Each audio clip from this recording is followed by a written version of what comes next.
मोक्ष संकल्प में आप सभी का स्वागत है। ये क्वेश्चन है, सबसे पहले हम इस क्वेश्चन का आपको कंसेप्ट बताएंगे, फिर इसका हम ट्रिक बताएंगे किस तरीके से इस क्वेश्चन को बिल्कुल आसान तरीके से किया जा सकता है। क्वेश्चन है कि अपनी सामान्य गति की 6/7 गति से चलते हुए एक बस 20 मिनट देर से पहुंचती है। यात्रा को पूरा करने में सामान्य समय कितना है?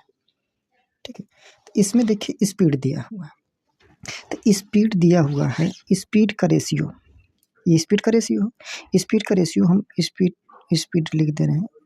ठीक है, स्पीड का रेशियो कितना है?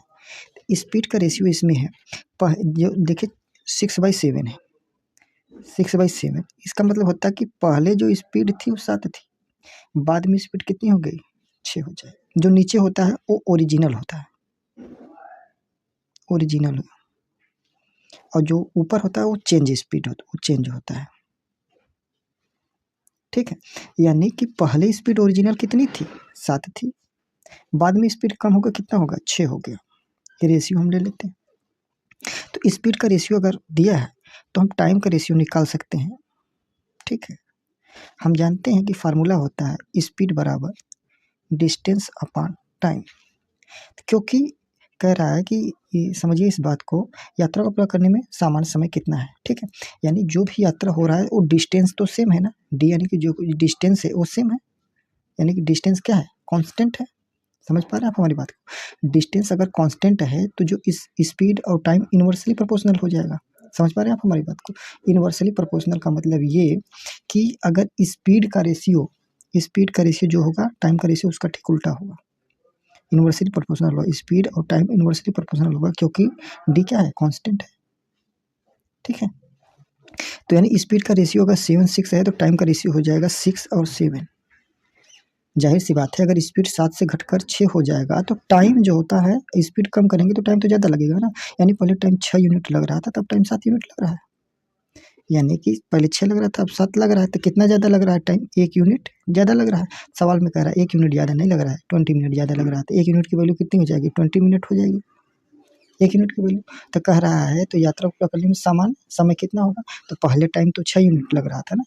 ठीक है, तो यही टाइम पूछ रहा है। ठीक है, तो जब 1 यूनिट की वैल्यू 20 मिनट है तो 6 मिनट की वैल्यू कितनी हो जाएगी? 6 यूनिट की वैल्यू, 1 यूनिट की वैल्यू 20 मिनट है तो 6 यूनिट की वैल्यू कितनी हो जाएगी? तो 6 में 20 का मल्टीप्लाई कर देंगे, 20 का मल्टीप्लाई कर देंगे तो यही होगा, 20 छक्का कितना हो जाएगा? 120 मिनट आ जाएगा। 120 कितना आ जाएगा? मिनट आ जाएगा।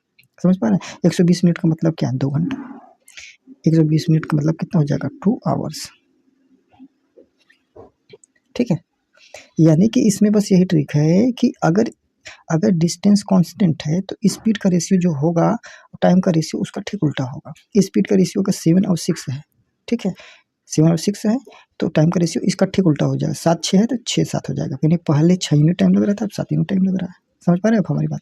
तो यानी पहले 6 यूनिट लग रहा था, अब 7 यूनिट लग रहा है, यानी कितना ज़्यादा लग रहा है? 1 यूनिट। सवाल में करा नहीं, 20 मिनट ज़्यादा लग रहा था। 1 यूनिट की वैल्यू 20 मिनट है, तो 6 यूनिट की वैल्यू तो कह रहा है यात्रा पूरा करने में सामान्य समय, यानी पहले समय कितना था? 6 यूनिट था। 1 यूनिट की वैल्यू 20 मिनट, 6 मिनट की वैल्यू कितनी हो जाएगी? 6 में 20 का मल्टीप्लाई कर देंगे, 20 छक्का 120 मिनट, 120 मिनट का मतलब 2 घंटा। समझ पा रहे हैं आप हमारी बात को? यानी कि अगर आपको हम जो क्वेश्चन समझाए हैं, अगर आपको अच्छे तरीके से समझ में आ गया है तो आप हमारी वीडियो को लाइक करें, और चैनल पर अगर नए हैं तो चैनल को सब्सक्राइब करें, ताकि जो भी हम आगे जो भी क्वेश्चन कराएं आपको क्वेश्चन की जानकारी आसानी से मिल सके। ठीक है, तो थैंक यू फॉर वॉचिंग।